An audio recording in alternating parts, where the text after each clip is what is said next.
Woohoo! We are live.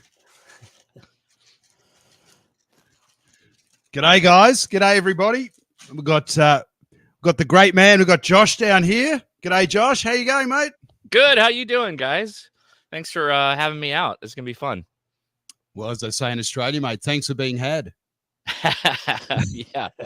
And over here to my, where are you, mate? You're there. So there's my brother in crime. How you doing, Wes? Hey, doing good, man. Thanks for having me on the show again. And mate, I think your mic is headed south into your shirt. There you go. Of course. There we go. So g'day, everybody. This is absolutely. Oh, hang on, I got to mute that. This is absolutely fantastic to have Wes and Josh on the stream, and yeah, I'm just sort of pinching myself. So we're going to just get on and I've got a piece of paper here that's basically blank as far as an agenda goes. So we're just going to see what sort of rabbit hole we go down, and we're just going to talk about antennas. We've just already talked about food, and I love it that Josh loves Vegemite. He has great taste in food. I love Fantastic. it. Yeah. Like I was saying earlier, Americans don't really eat it right. You kind of have to explain it to them. But once you know, if they like a salty, savory kind of taste, it's very nice. Yep, absolutely. And Wes, what have you got going on over there, mate? You're in the living room. You've been promoted out of the garage, and you're in the living room, mate. Looks like. Yeah, I get to stream from the house this time. It's it's a very special moment for myself. And you're working on. Have you got any antennas there with you today? I got a few things with me, of course. We, you know us. We build all sorts of weird and wacky things and unconventional antennas. What is our catchphrase this summer? We're going to be open source. Open source antenna.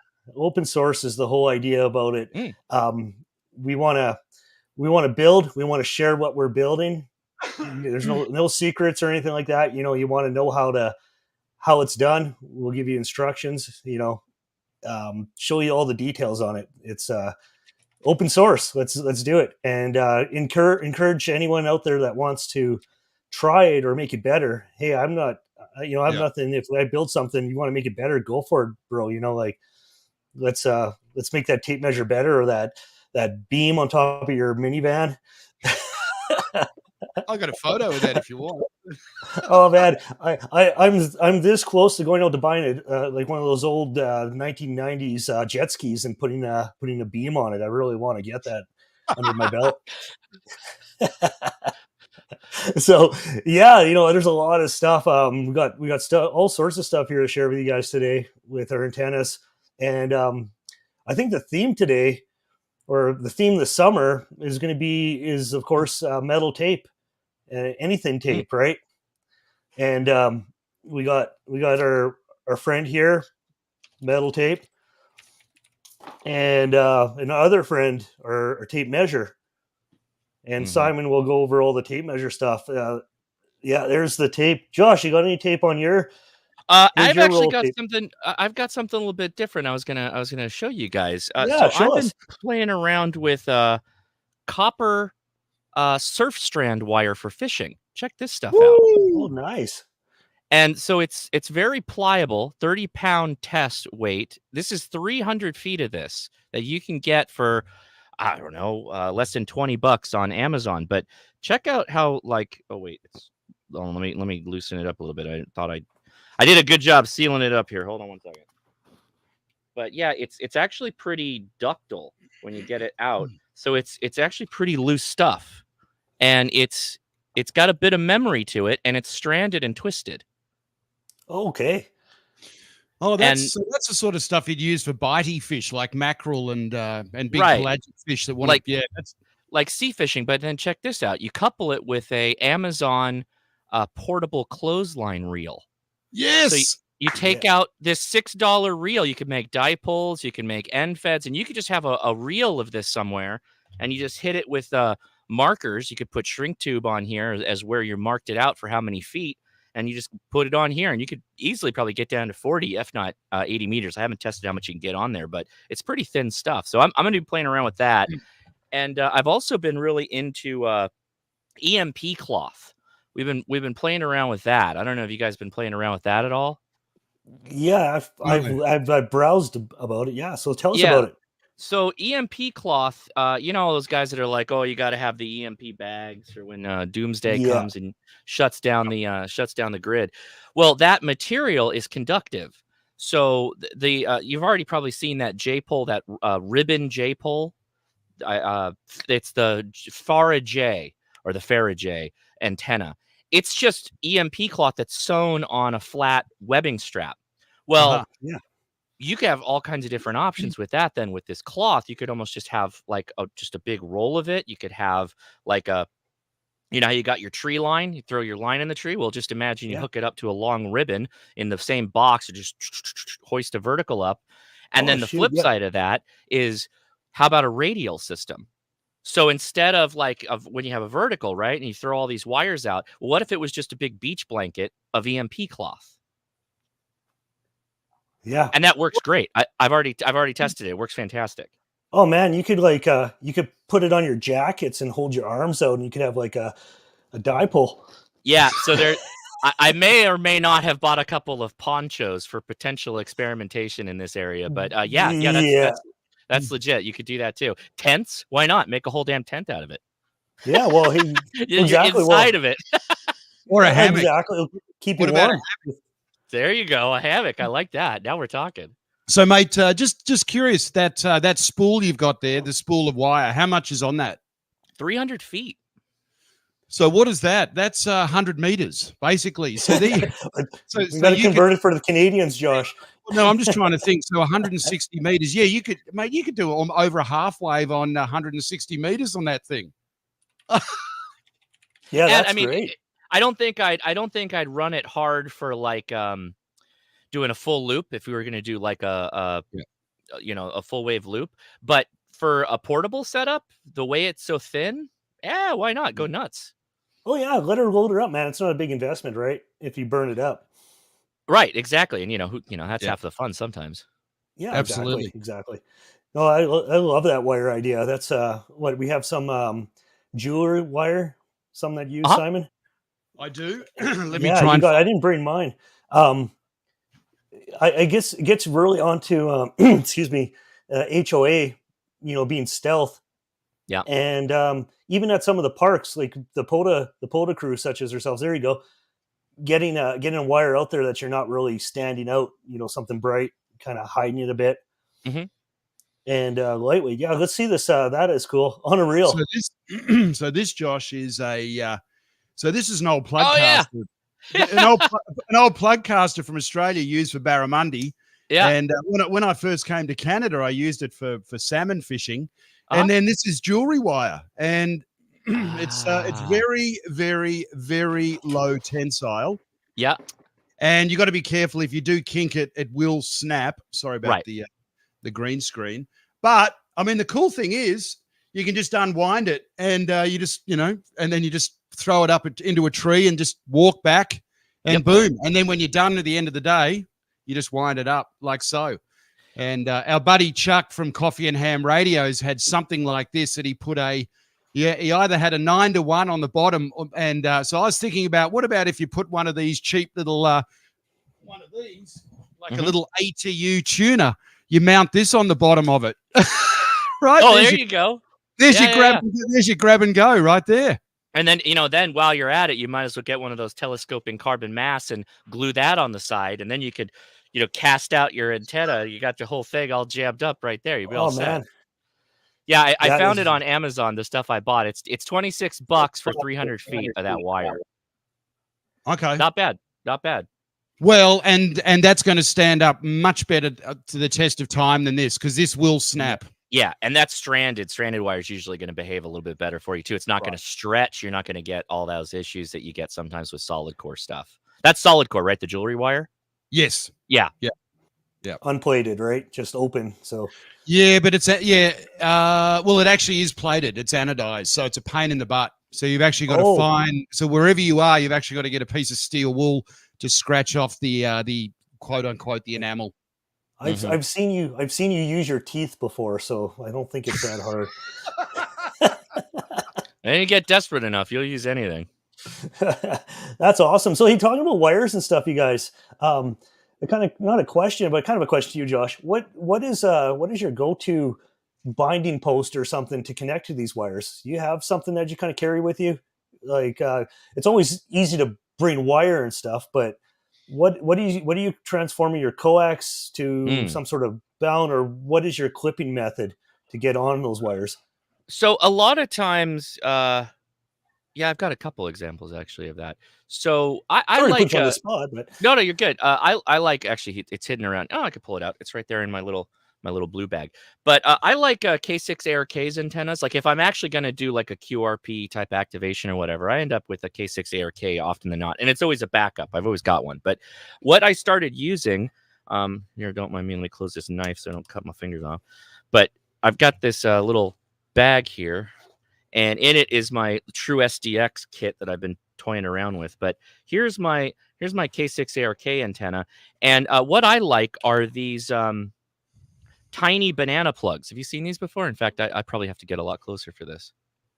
So check these guys out. They're tiny little banana plugs, and they're sold just nice. raw. I put the heat shrink on there. So you make your little transformer. Here's your 49-to-1 end fed transformer, and then they just friction fit in place, which is nice because if a human more often than not walks under your activation and they pull it out, no damage done. You just clip it back in, and you're back on the air instead of ripping the whole radio off the thing, or worse, breaking the radio and breaking your antenna. That's a way I think more effective way to do that. And again, those are on Amazon. They're super cheap, so you can get this stuff anywhere pretty much.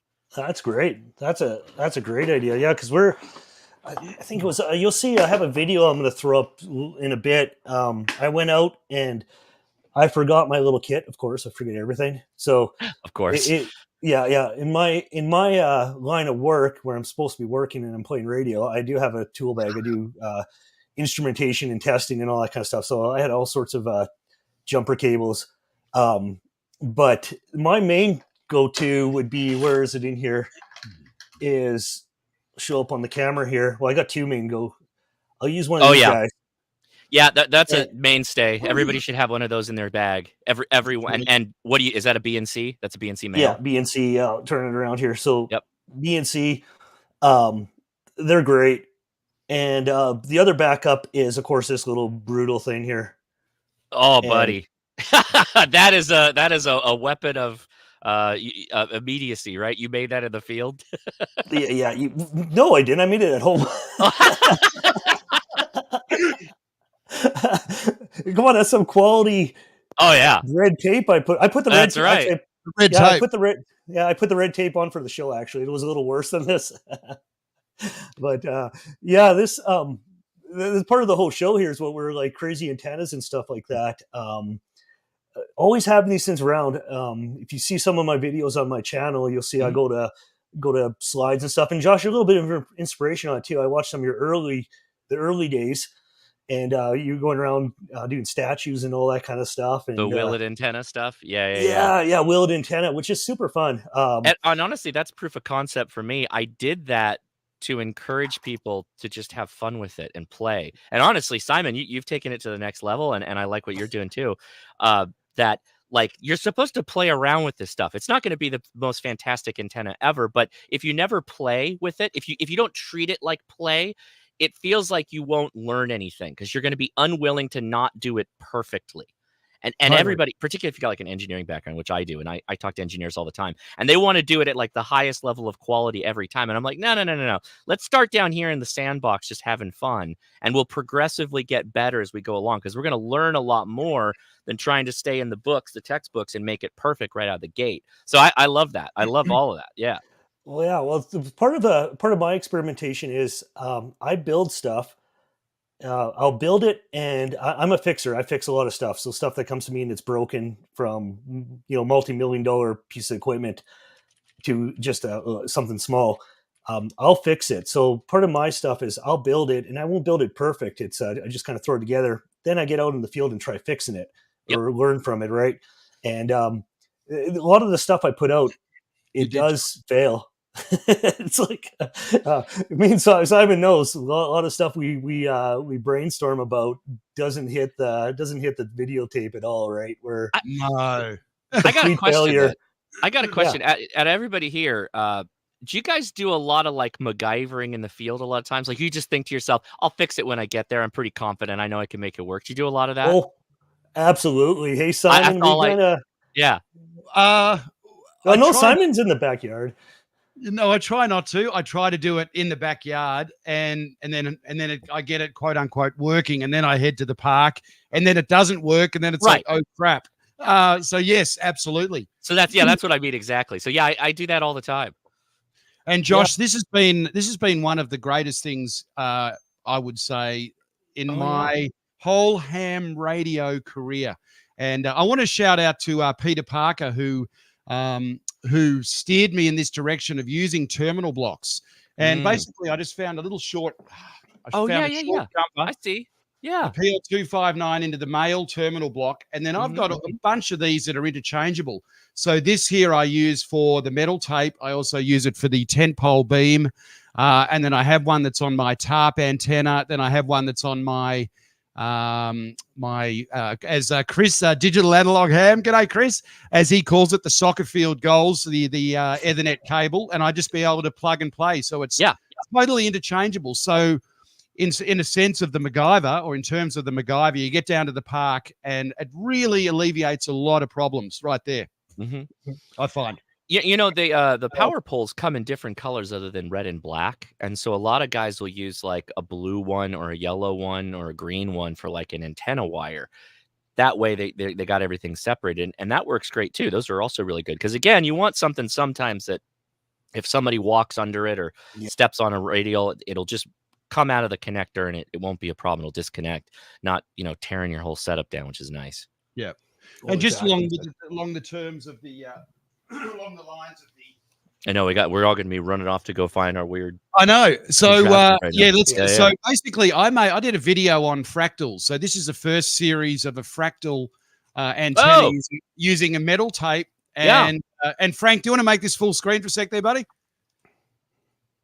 So this is actually resonant on 10 meters. And basically, I just cut out squares. I actually cut out S's.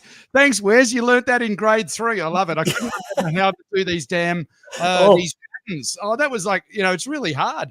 So anyway, it was fun. It was fun teaching you on what were we FaceTiming? I was teaching you how to cut and fold. I know. Absolutely. So the beauty of this is, so I go to the park with this. This would actually, Josh, this would work for your under 1 pound pota. Yeah, it would. That's super light.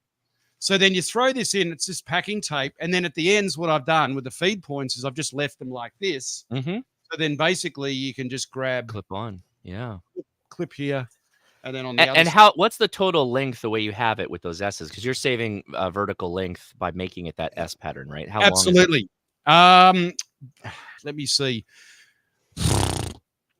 I've been able to make it over the length of a 10-meter antenna about 2 feet less in physical length. Yeah, that's how much you gain. And Smoke and Ape, he referred to this as, I think it's called meandering. And but anyway, so basically there's the terminal block with the 2 clips right there. And so that's like a loop. And so how do you configure that? No, this is an inverted V. Oh, it's a dipole. Got it. Oh, I see. I got it. Yeah. And Josh, sorry, you go, mate. What's the Q? Does it add Q or any negative? Is it anything negative or is it all good? Oh my God. That thing is resonant 1-to-1. I kid you not, from FT8 on 10 meters right to the top end of FM. Wow, that's wide. It's good. And yet it can be a nemesis too for QRM, right? As we know. But it's probably flopping around a little bit. It probably catches the wind a little bit harder. Oh, it's and I'm actually just doing a video on, I'm going to show you a little short here in a minute. So this guy is my little tri-bander. And what I've done is I've added 10, 15, 15, 17, and 20. And Josh, here's the 1 pound challenge, buddy. So there again, which you know what? Show the video, Frank, and then I won't let the cat out of the bag. So here we are in the backyard, guys. We have the boomerang going up and out. And we are 1-to-1 on 20 meters. We are 1.1 to 1 on 17 meters and 1.3, 1.4 on 15 meters. And this is just a little sneak preview. I've got this all gaff taped up. You basically just roll it, throw it in your pocket, and take it to a park and unroll it. But I've run out of gaff tape for that leg, so this is going to be the ultimate for pota and also for soda. And what I've actually done, just to keep it simple, is I've kept the feed points separate, and I've just labelled them 20, 17, and 15 respectively. And what's cool about it is you can always add a little bit to this if you need to, or add a little bit more of the metal tape, which I have residual over there. So there we go, and this is what it looks like in its final product, and you can basically squish it up, and what a beauty.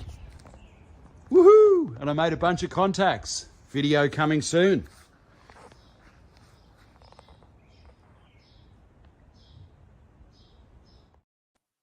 Okay, I got an idea. You ready for this?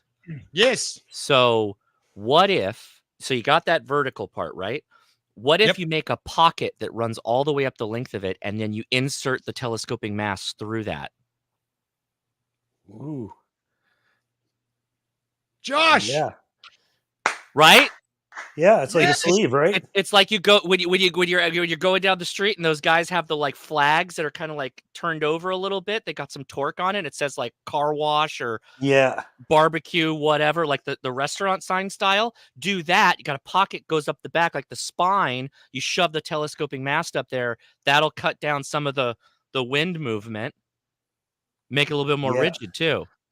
Well, not only that, I want to get that. I want to get that vertical as possible. Yeah. With about 110 degrees on the on the horizontal, because I want that 5-degree takeoff angle for DX, so you could be very aggressive with the vertical. I love it.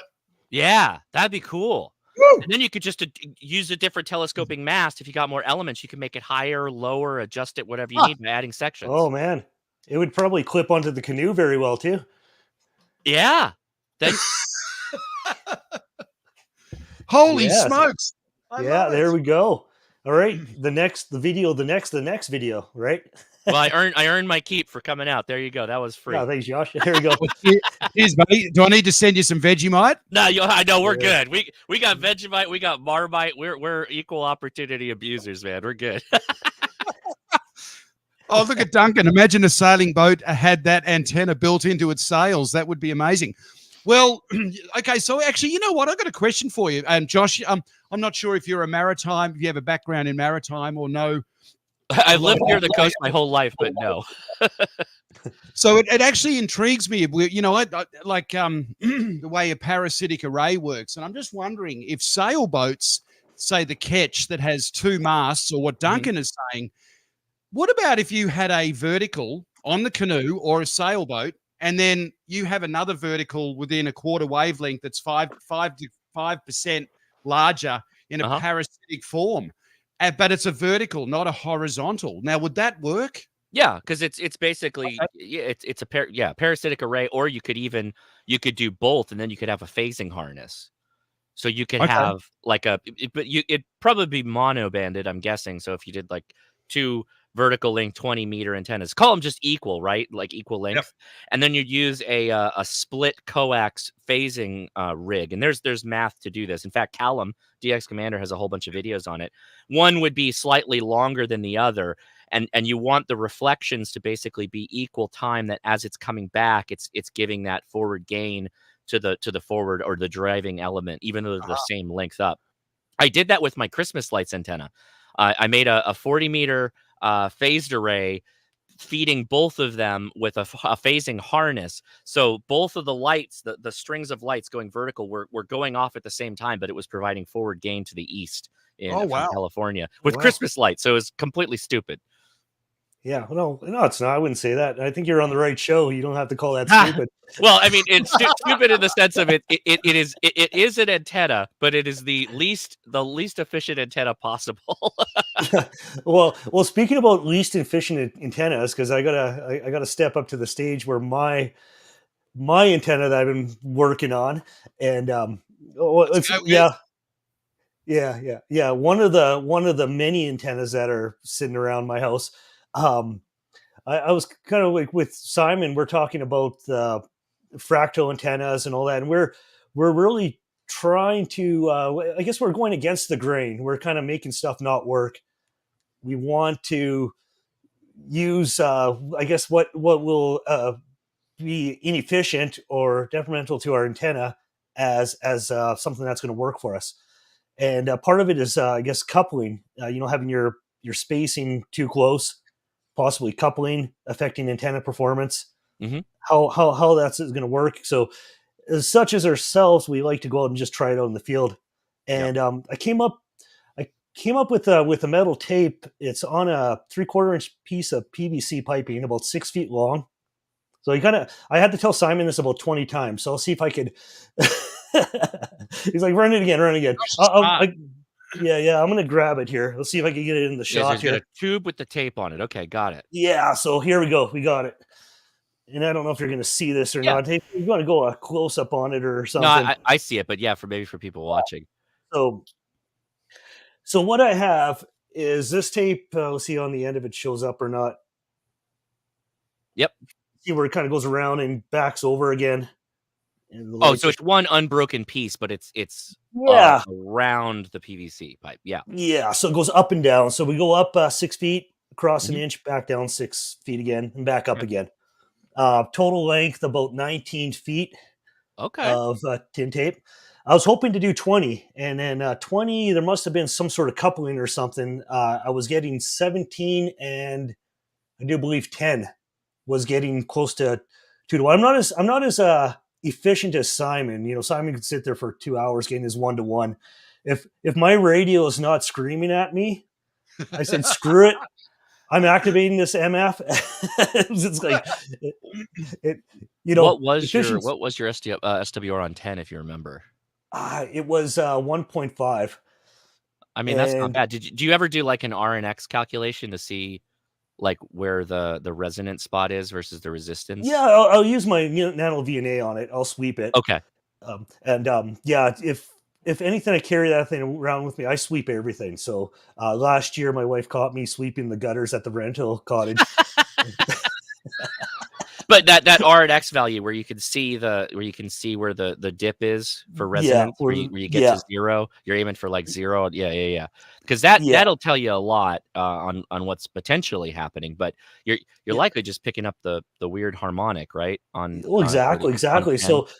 So I threw together a video. You guys could watch it. I activated. It's not really. It's a park, but it's a historic site on the side of the road. And this is. I did one quick check, a sweep in my backyard, and then I took it with me. I'm like, I'm going to activate this sucker. It's an Atno. Everyone's all hot and horny about a Atno, right? So we'll get someone. So I threw together, kind of kept it as short as I can. But Frank, if you want to roll the video about my. All right, guys, we're at a new Atno pota park, and gonna do a little testing here. Gonna try this contraption here, which I'll explain a little later. There's the claw. We're gonna be using, there's the rush hour's busy here. All right, anyway, we're gonna be using a jumper cables as our counterpoise, which I threw up in the bushes here. And don't hate me for this. We're gonna use the coax as kind of our counterpoise. See if this works as our choke. Who knows? And in the radio, what do we got? Test 1 2 3. This is a VA5 MED. 2.2 SWR. Let's see if we could get 10 in the books using this.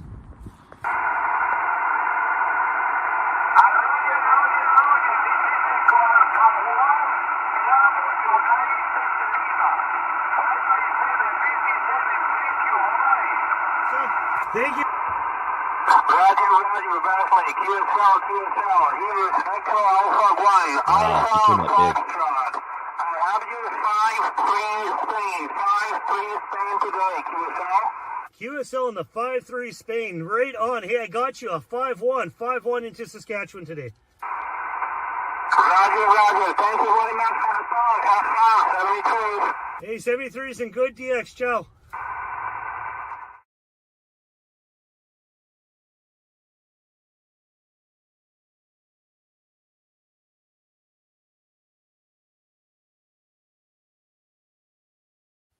Man, that's cool.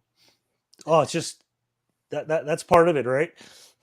I don't even know how you would model something like that in an antenna modeling system, right? That's really an interesting. I would love to see what that would look like on like some kind of far field plot. Have you done any whisper testing with it or anything like that? I haven't done whisper yet. We got a couple Or FT8, yeah. Or FT8, yeah. No whisper. Yeah, I haven't done any whisper on this one. I've done whisper with another antenna I have, but that's another show. It's the tabletop. But the start of the show, this one, I guess to the whole point of it is making something, going out and trying it, and then talking to Spain on a piece of pipe and jumper cables, right? That's just the whole joy of it right there. And that was on 18, and was that recent? How long ago did you do that? That was like 2 days ago. Oh wow! See, that's the other thing is, have you all been hams long enough to remember like the low side of the cycle, and high side and all that? Yeah. So like it's kind of interesting. We're now at the time where, and I'm not calling your design nutty at all. I think that's really cool. It's really no, call it nutty. Short. Call it all you want. But like you're at the point now where you can almost do anything. Like let's tune up the gutters, which do work on the low side, but they're really effective now, particularly the higher bands. Everything is like just put it up, and you could have a go with almost anything. It's awesome right now. Yeah. Oh, it's great. And like Simon, you proved it on your canoe. What was it? The worst day ever we had in the last little while. I know, and I got a cameo on Ham Radio Crash Course in the first minute. Woo-hoo! Yeah. I loved it, man. I love. How did you? Were you? So this is all sausage making. How were you streaming? Just off your phone, off the mobile? Yeah. So off my iPad and my iPhone. Tethered? So basically, they're no Wi-Fi. So they're basically both 5G. So they've got their own quote unquote brains. Oh, got it. And my principal streamer was my iPad, and then I had the phone. So that's what I do like about StreamYard. You have a little bit of redundancy if it all crashes on you, right? Right. And you can come back into the studio, which I never had that luck with OBS. But Frank and I have been talking, and I know you use OBS, don't you? I use OBS when I'm here in the shack, but when I do those mobile live streams, like at Hamvention and all that stuff, I use something called Switcher Studio. Okay. Which the big thing is always mobile. How good is your internet connection? That's what it always comes down to. Always. Absolutely. Yeah. Absolutely. So while we're talking about salt water, I actually want to pick your brains and everybody else in the chat. I'm going to tell you a little story. So, Frank, can you bring up this next slide, the one of the Vasa? So I'm not sure if you guys have ever been to Stockholm. And Stockholm is absolutely a fabulous place. And when you go to a new city, I've been there a few times playing jazz. And when you go to a new city, often the first things you seek out are the maritime museums and also the railroad museums, right, Frank? And this ship is it's called the Vasa, V-A-S-A, and it's a Viking ship named after the King of Sweden. And basically it was useless. It went out in 1628 and it got a mile offshore, and it didn't have enough ballast, and the whole thing tipped over and sunk. Yeah, oh, no. That's crazy. Yeah, in the archipelago out of Stockholm. So in 1958 or so, there was a guy fishing, and all of a sudden he gets snagged and pulls up a piece of wood. He goes, "Holy crap, what's that?" So then the archaeologists went crazy, and then this is what they exhumed out of the depths of the ocean. But my point is, what's amazing, if you can zoom in on this, Frank, is the Vasa was submerged in the ocean for over salt water, so it's the Baltic Sea. Oh, look at the carvings. But it was submerged for over 300 years in the Baltic Sea. And this, by the way, is pivotal. And the Pirates of the Caribbean, I'm not sure if it was Pixar or Disney, but they spent a lot of time in Stockholm getting the ideal ship for the Pirates of the Caribbean movie. But anyway, what I was going to say was what's interesting about the Vasa, because the Baltic Sea is brackish water and it's has a very, very low saline salt content. There were no sea worms, and the sea worms didn't destroy it. If that happened off the coast of California or off the coast of Australia, that thing would be gone in a few years. So my question is, if you had, let's say, all things remaining equal, you had a guy in the archipelago of Stockholm where the salt content is low, and then you've got a guy off the coast of Italy and a guy off the coast of Spain with the same antenna, all things remaining equal, are they going to get the same propagation because of the salt water content? Oh no, it's going to be the Italian guy every time because he's going to have a 5,000 watt amplifier. So that's going to be him every time. I think the salt wins, right? Higher salinity is always going to give you more. Like I always, it's probably not the right scientific way to explain it, but how good your radial system is like what is helping to push the RF off, if you will, when you're talking about ground losses and all that associated business. And the salinity level is going to help in that. I think it's probably going to reduce ground losses to a degree because it's going to be likely much more conductive than the material that's normally around it, right? That's my argument, but I don't know if that's scientifically accurate. I would need Sterling or somebody that's much smarter antenna-wise to correct me. It's pretty interesting, isn't it, Josh? And I wasn't actually, it wasn't contrived. I wasn't planning on going out on the biggest blackout we've had since the big event in 1869. Yeah. And you heard it. I had a massive pile up on 20 meters. And as our buddy Tim, Golf 5 Tango Mike says, you're getting at least 10 dB gain being on the ocean. So at 100 watts, there's your kilowatt of power. Kilowatt signal. Yeah. And I mean, so that was a vertical antenna, but you had also a pretty decent radial system that was directly in the water too, if I remember correctly, right? Yeah, and I had some under my feet that were burning me, but it was all made out of this stuff, mate. It was burning you. That's right. Yeah. I remember. Magical Ethernet cable, and I actually made a fan dipole out of Ethernet cable with chopsticks as the spaces. But Ethernet cable. I have 16 radials of 8 feet 9 inches, and I had them basically all strewn over the front and a few over the side of the boat. So here's a curiosity with your canoe. Could you paint a conductive material or put down your tape and adhere it to the inside of the canoe and just use that as the radial system? I know a lot of larger ships use the inner hull as the base plane, your ground plane, if you will, for antennas like vertical mast antennas and whatnot. My actual headphones just pulled out, so I missed the first part of the question. Have I done that? Are you asking, Josh? Or are you thinking about doing it? Is that something that might be on the list? Because that might be fun. Absolutely. Too. Yeah, absolutely. Because a huge shout out to my Elmer, because I know we all have Elmers. My Elmer is Mr. Mike from Burnaby Radio. Love you, brother. You're the best. And Mr. Mike was telling me that, he's actually pimped out boats with building the metal tape in the bottom of the hulls for counterpoise or for radial system. I've absolutely thought about it. I do have to pass it by management. That's my wife. Just to see if she approves. But no, absolutely. I'd love to not have to have wires. Yeah. Well, then I got something to add to that. You ready for this, guys? Always. They make something called EMF paint. You could just paint an EMF shield on the inside of the boat. That's a conductive paint. You could tap into that. Yeah. Woo! I've got a little bit of that, Simon. I didn't open up the can of worms yet for the next project. Yeah, I was gonna. Now that we're just throwing the ideas out, we're just throwing a list here. Yeah. No, it's the paint. I got some stuff. It was called it's like for trace repair on circuit boards.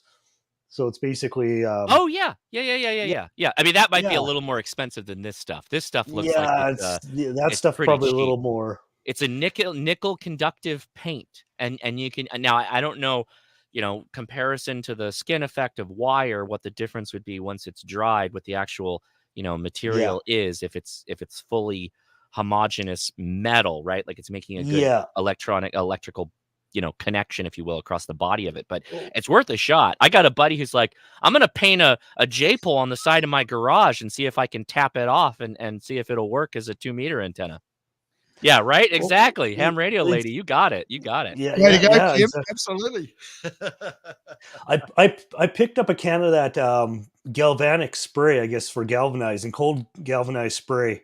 Mm-hmm. So it's supposed to have so much zinc in it. It does have a little bit of it has some properties to be conductive when it dries, but the resistance value was quite high on it. That's my curiosity, is what's the resistance, because that's going to it change. was Yep. it was almost like it was a resistor almost. It's basically so it. But I'm not done with it yet. I'm still, maybe I could get my hands on a tub of mercury or something, right? We could smear that around. Mercury is hard to work with. Haven't they banned mercury in California? Is that right? That you can't get it?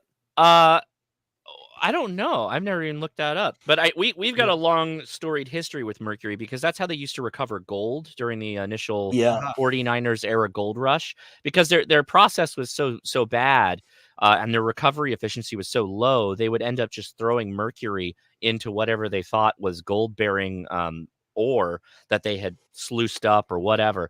And then they just recover the mercury, and then they'd burn the mercury off. They'd vaporize it, and what would be left would be the gold. It was incredibly toxic. Yeah. Old miner trick. They take the mercury, they'd put it in a potato, and then they'd put the potato in the fire, and the mercury would hit vaporizing temperatures. It would vaporize off, and inside the potato would be left their gold. Oh, wow. Isn't that crazy? Wow.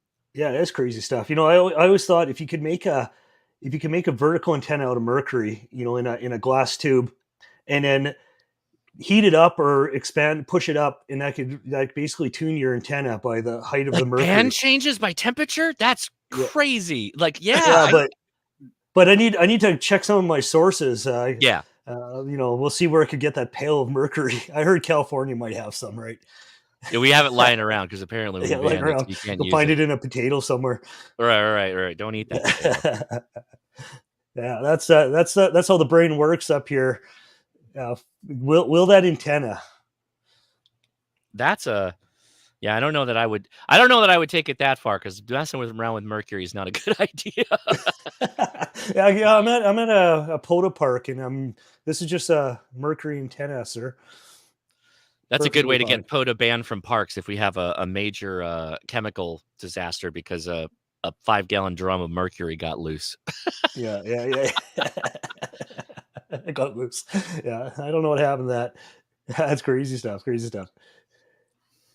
So, all right, let's. Okay, I'm just going to change the topic here a bit. Yeah. So, Josh, so what have you got coming up on your channel, mate? Tomorrow. No, God, what's that? Sorry, I missed that last part. Well, this summer, are you going away on any expeditions or anything fun and crazy? Well, we're definitely doing Huntsville Hamfest, right, which is going to come up in August. I'm going to go out to Ohio. I end up going back to Ohio a lot of times a year, but going back to Ohio to catch up with Dave Canterbury. Dave Canterbury has a YouTube channel. You guys might be familiar with him. He's more on the prepper side of the house. Really great guy, though. We're going to go out there. A couple of YouTubers are going out. We're going to do kind of like a training session that's more towards getting people interested in amateur radio and like how to actually use it. Not just like, here's your Baofeng, get your technician license, pat on the head, go be a good boy kind of thing. We're going to go a little bit deeper into it. I do have East Coast travel coming up at some point, which I'm trying to figure out what radio systems I'm going to bring. And so that's kind of what's going on here with all this stuff, is figuring out what I'm taking out with me. So I gotta figure it out. I might have to add that to the kit. At least the good news is I could probably get that anywhere, because that could go down to a Lowe's or whatever and pick that one. Yeah. Or go to a Value Village, mate, and the good thing about Ethernet cable is you get 8 wires for the price of one. Yeah, we were talking about that. Somebody had that was an interesting. Who had that? Life at Terminal Velocity. Carlos had one of those cables that had like over 100 strands of wire in one of those cables. Have you heard of those? No. It's a similar concept, but it's like way more strands. And he thought that might be beneficial, but I was like, I don't know. I think we're losing some skin effect on that. But I wasn't positive. But tomorrow on the show, my live stream is going to be the Long Island CW Club. I'm having them back. I didn't have them on the show in all of 2023. And man, from what they told me, they've got new methods to get people learning CW. Nice. And it's still their fantastic approach of let's just have like 70 plus classes a week that anyone can go to, whatever your level is. It's varied all over the place. They're absolutely phenomenal as far as like encouraging people to get into Morse code. So I'll be talking with them. And then because it's Memorial Day weekend, I was planning on doing a pota down at the beach on Sunday. And if that happens, my wife is now, I've invited her, which means likely way more people are going to go. It's going to get quickly out of my hands, but I'm going to drag a whole bunch of stuff out there because I've got Snow Cones is in the chat, K7 UAP. He sent me one of his doublets. Have you guys played around with doublets at all? Well, is that made out of RCA cable? Sorry, No, XLR cable. It's basically a dipole that instead of the center connector going to an unbalanced feed line like coax, it's twin lead all the way down. So you get like 30 feet of twin lead or something along those lines, and then you go into something that's either a balanced line tuner or into a 4-to-1 balun, and then into your radio. And the cool thing about doublets is you can tune them basically based off of the length of the actual dipole element side of it. You can tune them from 80 all the way up to 6 meters, assuming that you have a decent tuner. And I got to tell you, we had one out on my last camp out that we did at the end of April, and it was awesome. It worked really well. It might become one of my favorite portable antennas, particularly if I'm going to run 100 watts and I bring in a tuner, but it's worth trying if you haven't done it before. Nice. And how are your CW chops, mate? Pretty poor. I've activated a soda. I've activated a soda with the KH1 right there that you guys. And did you use macros or did you do it all manually? All manual. Just yeah. Wow. I'm gonna do that though. My problem is not the keying. I have no problem with the keying. I make mistakes, but it's the copy, as it is for most people. They get stuck with the copying. So I just go slow. I guess I got really lucky because the first contact I ever made on CW was assisted by Howard Bernstein, and he's one of the leads at the Long Island CW Club. And what he does is he gets everybody on the phone, kind of like what we're doing right here over Zoom or whatever. And they all tune to the same radio, the same frequency, and they hear somebody. And then all the people in the class will try and pounce on that person and make contacts. And he will guide you through the QSO. So he'll do the copying for the parts you might have missed. So he'd say like, okay, you might have got his call sign. It's ... Write that down. Okay, give him your call sign. Go. And then he'll walk you through it. And if you go to their website, Long Island CW Club, and you scroll down a little bit, that's literally my first CW contact. I recorded it and I sent it to them, and they have it on their site. It makes the probably the scariest thing you could ever do in your life, and it brings the scary factor down tremendously. He's makes you very confident. So our buddy Rolly in the chat, we spoke on the phone last night. Rolly's the best. I love Rolly. Rolly's the champ. Oh, he was telling me about the Japanese CW. And it's just pile up after pile up with numbers. But Rolly, I think he was saying last night he can do 4 QSOs in a minute on CW. Woo! That's impressive. Yeah, indeed. Cheers to Rolly. Rolly, man. Every time we get to talk with Rolly, we did a live stream. Boy, howdy, we were staying up way too late. It was like a 8-hour plus live stream over on Ham Radio Tube's channel, Mike Kate MRD, and Rolly ended up joining us when we were already probably too many brews in. And he's such a good sport. He was hanging out with us, and he was talking through a lot of his stories and stuff. He's such a great guy. His stories are the best. And all that he's done, like that D-Expedition basically being a life, right? He goes out to these really cool places and really just great guy. Love Rolly. Cheers to Rolly. Thank you, buddy. Cheers, Rolly. There you go. There you go. Cheers, Rolly, buddy. 6 CW contacts in a minute. Oh, he's upped it. He's upped it at 6 now. Even better. Hey, Frank, can I have the can I show off here again, mate? Can I have the conch? Oh yeah, give him. Oh, there you go. Good literary term there, bud. So yes, mate, I did read. What is it? Lord of the Flies. Lord of the Flies. Holy smokes! So does anybody know what this is? I see an XLR cable. XLR cable, 2 switches. I So can't tell. Josh, Are those like LED lights with 2 switches? yeah. And So then the back has a basically, 1/4 inch out and a 12-volt in. so TRS, obviously an XLR. Is that So an up Josh, convert? Is that like a uplifter? no, this is actually. All right. My plan is I'm going to start playing trumpet CW. So this is a CW machine that I can actually play trumpet into. So what I actually want to start doing, VA7 BIX, I'm actually going to start writing some music, and I want to actually be able to do musical CW. So this thing you sing into it, and it can basically decipher and know if it's a dit or a da, and you can adjust the gain here, and you could be doing da, there it is, there's the V. So on the trumpet, so that's my goal. I want to do trumpet CW, mate. And what do you think your words per minute will be with the trumpet? Because I play the saxophone, and because you've got the whole embouchure, the change between note and not note is there's like a build up there, right? There's that back pressure, so you can't go as fast as possible, right? Trumpet is going to be easier than saxophone, because the problem with saxophone is unless you actually do the double tonguing, it's hard to close off the reed to get that staccato, that intonation, or that snap. Whereas trumpet, it's bip bop, ba doo da doo. Oh, that's right. Yeah. Yeah, because so for saxophone, that's exactly what it was. You tongue the hard breaks. Otherwise, it was just this like progression of note, changes. For jazz, ham jazz. So jazz, you get a lot of different ways of playing it. Yeah, okay. I like it. I like what you're throwing down. Oh wow. Yeah, but I need somebody to kick me in the butt and say, "Hey, how's it going?" Yeah, triple tonguing. So there you go. Now, if you get the other thing I like to carry is a harmonica sometimes, and so then with harmonica you can do note bending, right? Because you can bend, you can take a G harp and you can bend it down and get extra notes. You got to figure out how. So hypothetically, if there's what the box is pretty simple, I'm assuming, right? It's just raw dit da. Because I wonder how technical you could get with this, because if it started to factor in different notes, could you potentially think of cat control of your radio over the trumpet? Yeah, that's the plan, mate.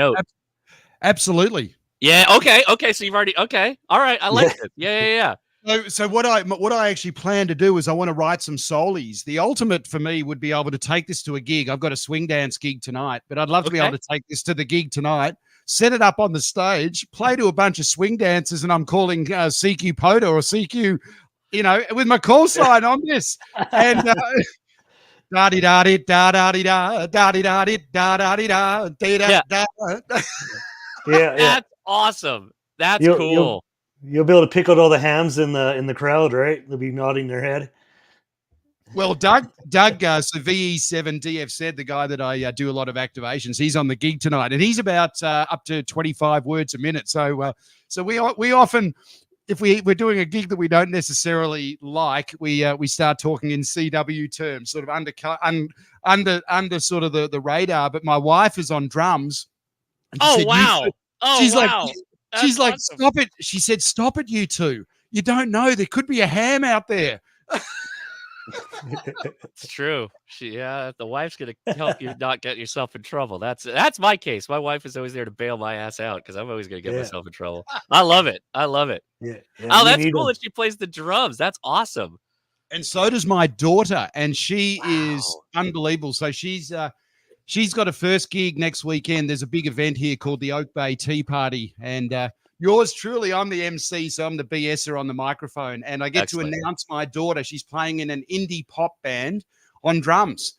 And she is really, really, really good. Like, I'm talking really good. She can do all the paradiddles, and she's in the marching band, and she's 14. She's going to be a little rock star. So mum and dad are very proud. Yeah. My 10-year-old he's about 2 years in now. He's playing the trumpet. We took him to the instrument store, said, son, whatever you want to play, I'm totally on board. And I wasn't trying to push him to the saxophone or anything or a woodwind of any kind. I'm like, whatever speaks to you, bud. Just that's what's important. And he's like, I think I want to play the trumpet. And we would play, I showed him different videos of everybody playing the different different types of music with the trumpet and all the other instruments. He's like, I think the trumpet. I'm like, good call. Trumpet's great. There's all kinds of ways you can go with the trumpet. Oh, absolutely, mate. And seriously, get him in touch with me. I've actually got a few friends around Orange County. Oh, wonderful. Professional trombone and trumpet players and up around the Bay Area, so we can talk. Oh, that's awesome. Get your sons into it. I love it. Uh-oh, somebody said 6 meters is opening up. Yeah. I might have 6 to point meters the radio over there. So 6 meters. Okay, while you're doing that, I'm going to bring up the Flex Radio in Australia and have a look at 6 meters. Oh, but I just put a down payment on the Flex Radio. Okay, do you want to see the Flex? You want to see the Flex Radio 8,500 miles away, mate? Can you can I share this with you, Frank? So this is the 6400, Josh. So which one did you get? The 8600. Oh, nice. Don will love you. Yeah. There we go. So this is 20 meters. So this is on my farm in Australia, on my sister's farm. Oh, that's awesome. Oh, there's a strong station. Look at this. Let's hear some Aussie accent.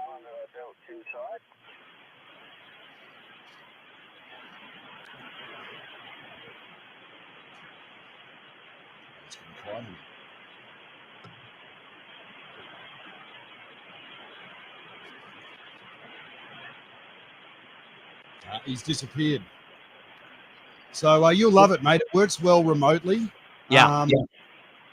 The only thing I'd be a bit weary of or leery of. No, above the tree. You see the big.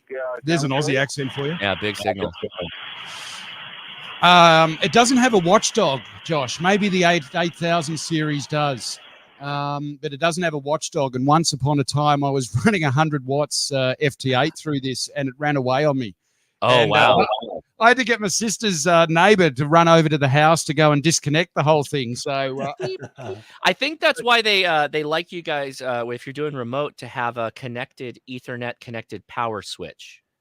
So that you could send a ping to the Ethernet to kill the power, and then you can bring it back up and on. That's an old networking device we use all the time. right, okay. Oh, mate, you'll love it. You'll love it. And are you going to set it up remotely? No, I'm going to set it up at home at least to start. Although my dad's in Big Bear, and that might be a good place for it. But yeah, I haven't decided yet what I'm going to do completely yet. So we'll see how it goes. But yeah, no, absolutely. And I know you know a lot of people that know everything about it, like Kyle, and they might even have automated CQ now on it. I'm not sure. For single sideband or FT8? Well, no, they're just for contesting, being able to call, like rather than having to press mocks and do it, time and time again. Oh, that's right, because they don't have voice keying enabled because it's on the PC side. Technically, right. That's where that would exist. Yeah, I'm not a big contester though, so I don't know that that's the biggest issue for me. So I'm probably going to be okay. Nice. And you took that to a pota park with you too, didn't you? I didn't in the end. No, I didn't want to disconnect it, but that would be pretty wild. Take it to a pota park, Josh. Well, the thing that, who was it, George on Ham Radio Workbench? He's like, I'd like to see a field day where we have one guy who's just working security at the site. We drag 5 Flex radios out to the field day location. We get them hooked up on Starlink. We got 5 antennas, or you're using a transverter or whatever, and then everybody just goes home and works field day from their house. But the radios are all in the field, so it counts. I was like, yeah, okay, that works. Yeah, I can't wait for somebody to cook that one up. But that was interesting. Yeah.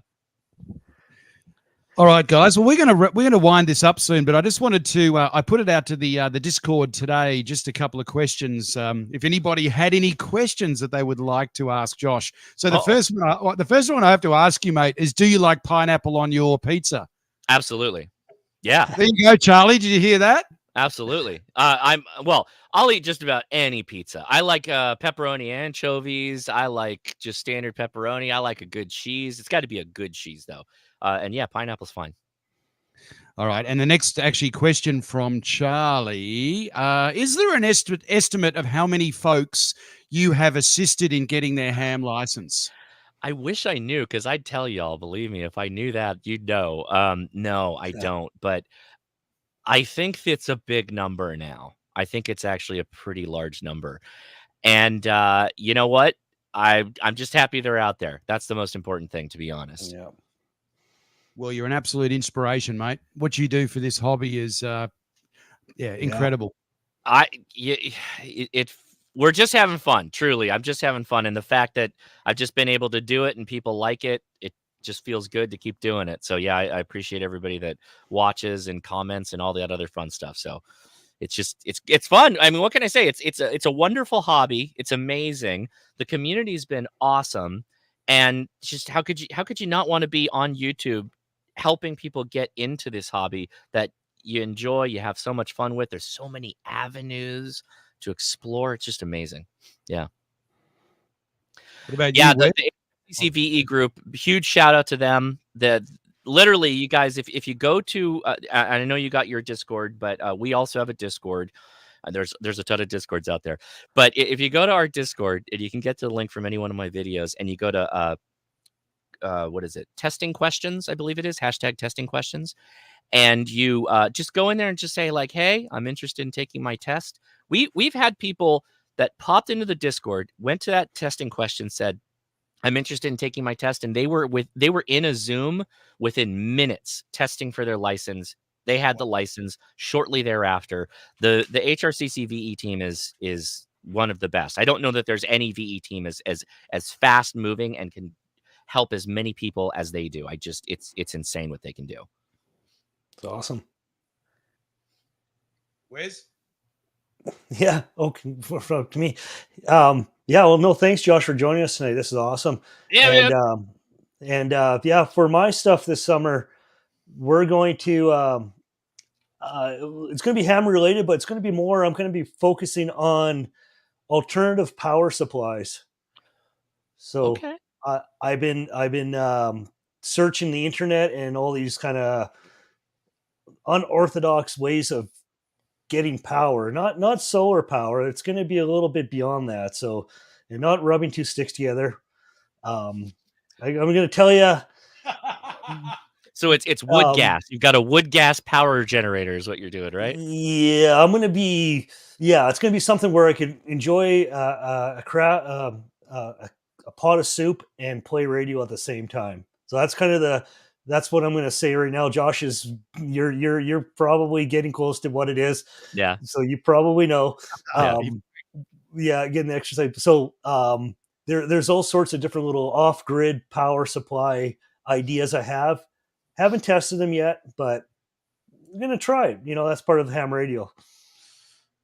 I love that. There's a little wind generator that I saw. It was vaporware. It was on Kickstarter, but it was like this thing that you could carry around, and you could pop the propellers out of it, and you could set it up in the wind, and it would generate enough power to like charge a cell phone or something.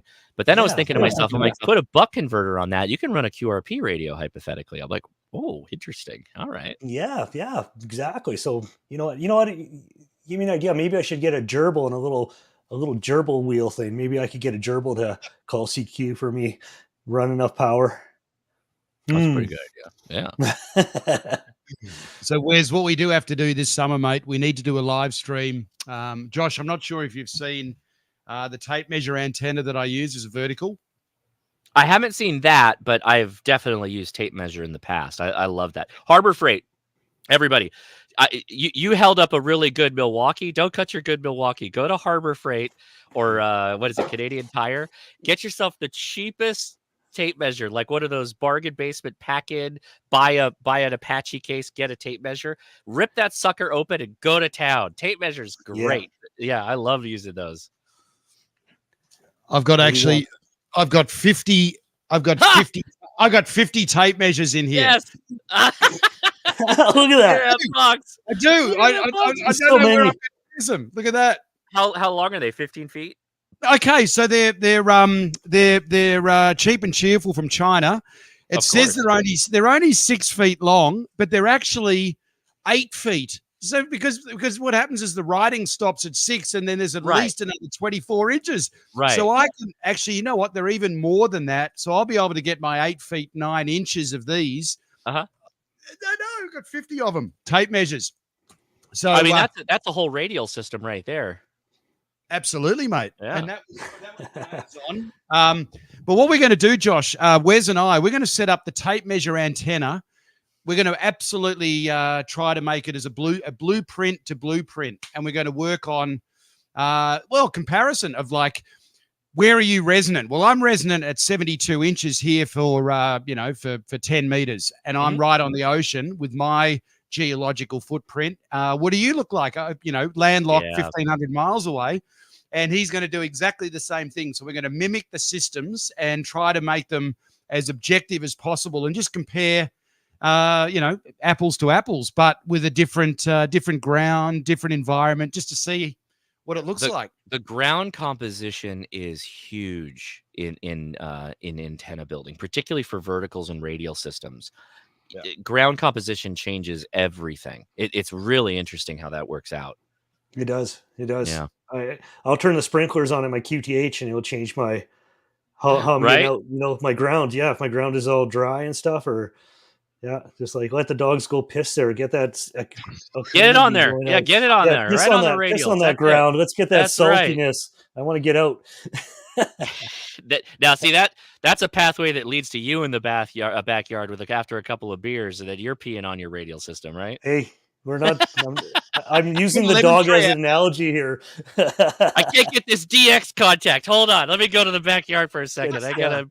I'm like, I gotta get you, buddy. I gotta get you.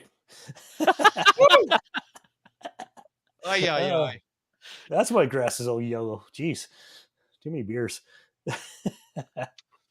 All right, guys, any other questions in the chat, or you guys want to say anything? No, this has been a lot of fun. I love what you guys do, man. Simon, your videos are like, I love the live streaming you using fun antennas, not just like, I got one of those major manufacturer antennas, which, by the way, I love. I think they do a lot of great stuff, but I love the fact that you're making cool stuff. And then, the proof is in the pudding. You were literally activating in a boat during the worst solar storm we've had in decades, and we're killing it. I made a contact with you from California. And it was like perfect. This is exactly what we should be doing. So I highly encourage everybody, go do this. There's not like some black magic. I mean, you make videos. I think it's very clear and honest what you're doing. There's no secret here. Everybody can do this, and you should. That's the best part about this hobby. It's the best thing about it. Let's get out there, have some fun, make something. And Josh, would you agree? I know the jury is out about this. Just really quickly, would you agree? Mm-hmm. So let's forget about the home setup, but let's say you're doing soda, pota, islands on the air, canoes, lighthouses on the air, right? Lighthouses. Yeah. Spend all of your money on the best radio that you can buy and make the antenna yourself and have some fun with it. I.e., you don't need to spend a lot of money on an antenna for portable stuff use. Yeah. Okay. I will add. I'll caveat that to a bit. I think I agree with all the Elmers that have told me this in the past. The first antennas that you use should be one you made personally, right? And that just extends what you're saying, right? I think that there's a certain level of firsthand knowledge you have to have with antennas. And then once you've achieved that, you can look at a commercially made product and go, I can't really make that better. It might have features that you couldn't do that better if you tried. And so you're willing to pay. In my case, because I'm a full-time engineer, I actually have I'm very busy at work and family and all that stuff. So there's amount of time that I can't necessarily put into tinkering as much as I did in the earlier days of my channel. So in some cases, I'll say, I probably can't do better than that, particularly with the time that I have. So I'll go ahead and do it. But I think it's only from me having that frame of reference that I'm able to make that decision. But generally, yes, I agree with what you're saying completely. Yeah. So guys, get out there and make it. What is it? Fake it until you make it. Yeah. 100%. And the more you do it, I find that the more activations that you do and the more times you go out there intrinsically, you get to almost, it's almost like Wes and I talk about this a lot, Josh. I almost feel like we're in harmony with the antennas in the sense that you get so good at troubleshooting of what's going wrong. Okay, the SWR's off the chat. Okay, what do I check? Okay, okay. You know what I mean? So 100%. But that also bites you in the butt because you'll get confident to the point that you start getting lazy, and that's when you start forgetting stuff at home. That's and those little barrel connectors, right? Those stupid barrel connectors. Every time with the barrel connectors. Every time. Yep. Absolutely.